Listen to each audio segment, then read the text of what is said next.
بسم الله والصلاة والسلام على رسول الله. مرحبا بكم البنات، فيديو جديد. فيديو يعني الأغلبية راهم يحوسوا عليه.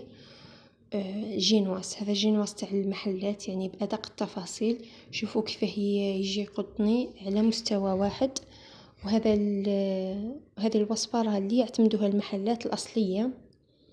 قطنية وتجي على مستوى واحد.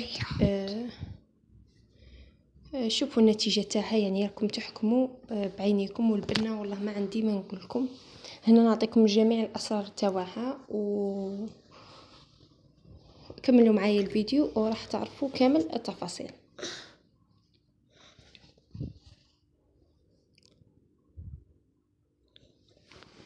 هنا نروحوا للوصفة. هنا عندي 4 حبات بيض، عندي لكل بيضة 25 غرام سكر وتقابلها 30 غرام فارينة. انا هنا حسبتها لكم بالملعقة، اللي ما عندهاش الميزان تقدر تخدم بالملعقة. نفس الشيء بالنسبة للفارينة، ثاني درتها لكم، خدمتها لكم بالملعقة. و في وصفة هذه تاع الجينواز نديروا المقادير كامل مع بعضها، لان عندنا هنا السر الاخر هو الميكسو او المحسن، هو اللي راح يعطينا هذاك القوام اللي رايحين نتحصلوا عليه. يعني يديروا كلش مع بعضه وكما راكم تشوفوا يعني النتيجة ولا اروع. هنا عندي 7 مغارف سكر و5 مغارف ونص فارينة، نص فنجان ماء و10 غرام نتاع الميكسو. نخلطهم كامل مع بعضهم شوفوا هنا كيف راني نطلع فيهم الباتور، تطلع عادي. ما حبيتش نقطع لكم الفيديو هاك باه تشوفوا تقولوا كيفاه نحطوا كامل المقادير، كيفاه تطلع الفارينة مع السكر. شوفوا البنات، ها هو القوام تاعها طلعت عادي، يعني حتى يضاعف الحجم 3 مرات او 4. شوفوا هنايا انا راني خدمت تقريبا واحد 4 طبقات، يعني هذه العملية عاودتها 4 مرات. درتها في مول تاع 30 على 25 سنتيم، درت عليه الورق الطهي. شوفوا هنا كنت قادرة نديرها يعني في البيترا، ندير 8 حبات بيض ولا 12 حبة. فهنا البيترا نتاعي فزدت لها الفوي، اضطريت نديرها في الباتور. شوفوا كيف راني نسوي فيها بالسباتيل. هنا من احسن بالسباتيل، اللي ما عندهاش تدير بالملعقة. ندخلوها تطيب في فور يعني وكوشة تكون النار متوسطة، راه ما تاخذ لكمش ياسر. تشوفوها تحمرت من الفوق خرجوها، يعني تكون صفرة، يعني راكم تعرفوا الطياب تاعها. هنا دخلتها الطيب ورحت نوجد في الكريم شانتي. هنا عندي كيلة كريم شانتي، وعندي 4 مغارف حليب بودرة، وعندي كيلة ماء. هنا الماء ماذا بكم يكون بارد، يعني من الأحسن يكون بارد باش تطلع لكم الشانتي مليح. هنا نخلطوها باه ما تطرناش هذيك البودرة، ونطلعوها مليح بالباتور. ما تحبسيش، ما تقوليش هاك راها طلعت، واصلي تمي ضربي فيها حتى تشوفي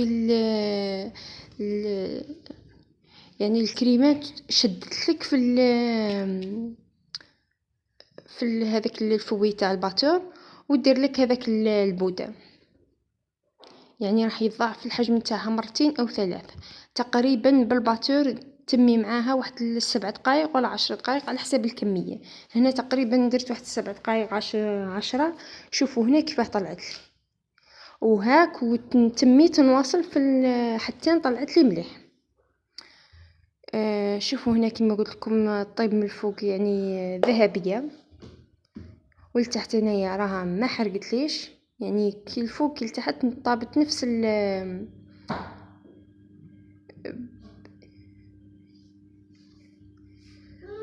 هنا كاين اللي ما عندهاش السارسو عادي، وانما هنا السارسو راح يسهل لك العمليه والخدمه تجي فيني اكثر.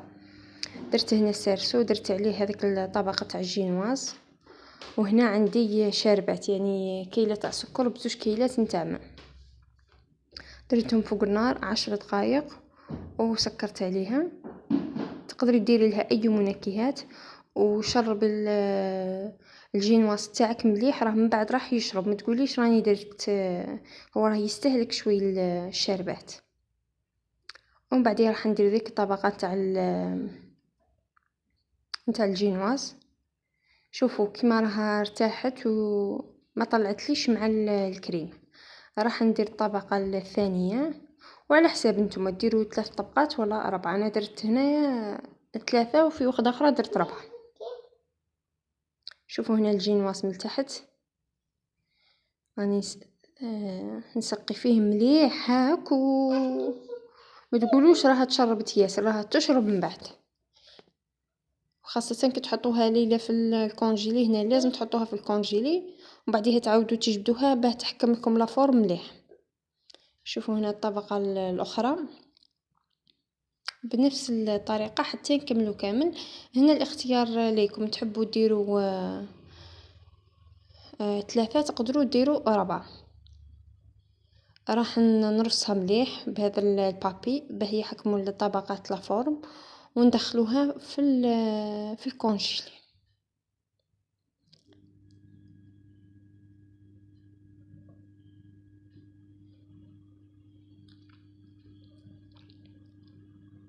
هنا بعد ليلة كاملة،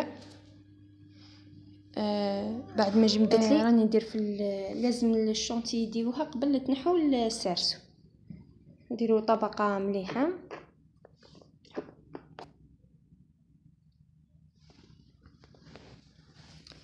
بهذه الطريقة. هنا كاين اللي يديروا طبقة أكثر باه يجيهم الديزاين من الفوق يقدروا يتحكموا فيه. أنا هنا ما كثرتش باه ما تجيش تكهم. ونحاولوا نحو الأطراف هاك شوية ننشعهم بالموس باه تجي الطبقة يعني تجي مقدودة مليح. هنا راكم ترفدوها عادي بكل سهولة، مام كي ديكونجيلا عادي، ما تخافوهاش انها تهرب من ايدكم. شوفوا هنا بعد ما نحيت السارسو، هنا كان عندي هذاك الموس الطويل بصح قلبت عليه والبنات بيا راحله جديده والله ما عرفت وين درته. حوست عليه وما لقيتوش. هي من الاحسن ديروا سارسو، ديروا الموس يكون هذاك طويل تاع المنشار. انا كان عندي هذاك الصغير عادي. وهنا درت السوبر كريم الجو تاع الكرز سوريز. البن تاعو خير من تاع الفراز تجي تقهم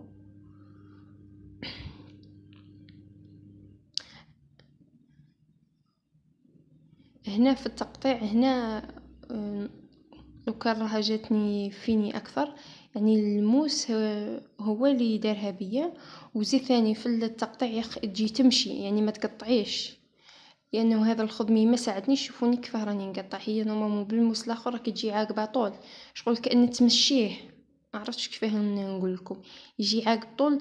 الطبقات يتموا حاكمين في السيرتو الفوقانيه. هنا الطبقات تاع الجينواز شادين رواحهم، الفوقانيه هذه تبسد لي شويه على الاطراف. لو كان جا الموس الطويل تجي عاقبه طول، ويعني تجي متقونه اكثر من هاك. ومع ذلك جات هايله والقوت تاعها مش نورمال. هذون الحواشي برك هما وحدهم حكايه. هذوك اللي قوبلي تاع لونباسادور اللي موس واللي يبيعوهم لبرا راهم يخدموهم بالبقايا تاع الاطراف تاع جينواز، ما يلوحوا والو، يحطوهم ويزيدوا عليهم شويه شونتي ويديكوروهم من الفوق. وهذه راها هما نفسهم لي طرونش تاع الجينواز. هنا بعضها درتها على شكل كيك وبعضها درتها على شكل لي طرونش بهذه الطريقه. هنا نزينهم. كنت نحسب روحي راني نصور، يا اخي ما لقيتش روحي نصور، نسيت.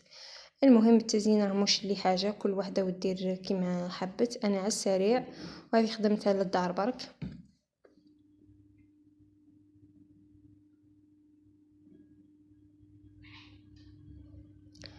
شوفوا البنات النتيجه النهائيه وانتم تحكموا. والبنات صدقوني والله ما تفرق على تاع البرا واحسن.